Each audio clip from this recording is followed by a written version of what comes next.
One of the concepts that we have dove into quite deeply is this concept of you are your own business, you are your own personal brand, you are your own economic unit of one. Yes. How would one in this day and age best use that to help promote yourself as a business, either in your career or if you're an independent contractor, a consultant?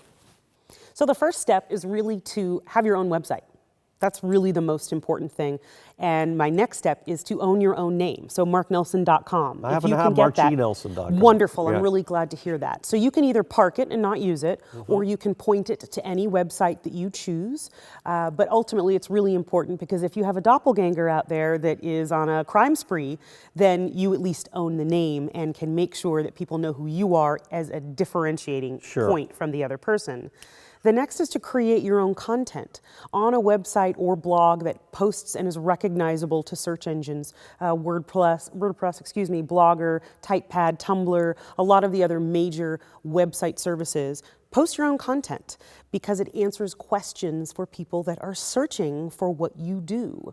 Hitting all of the majors such as LinkedIn, Facebook, YouTube, Instagram is starting to become indexed by Google. So you really want to use the tools, and SlideShare, that's hidden gold.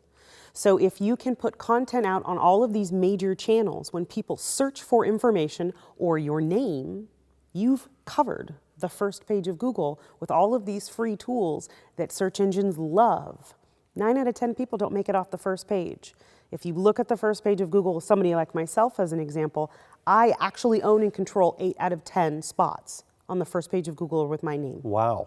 So if you use the major tools, it's a catnip to search engines. So if you determine who you are and how you want to be seen, choose the tools, pick the message that you want to go out, and then consistently put that information out on those channels, free of charge, just labor. Right.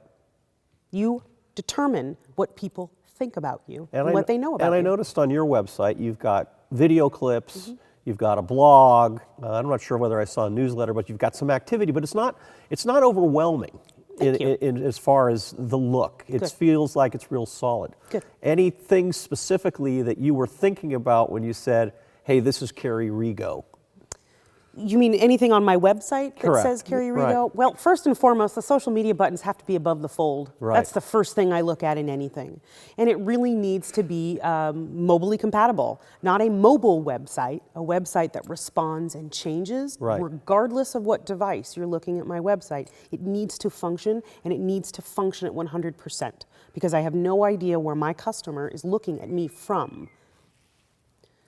So it needs to be clean, easy to navigate. It needs to answer the questions. And I find it needs to speak English. Not English that's in a dictionary. Right. It needs to speak English like real people speak. Right. If you use jargon and hot words, people walk away.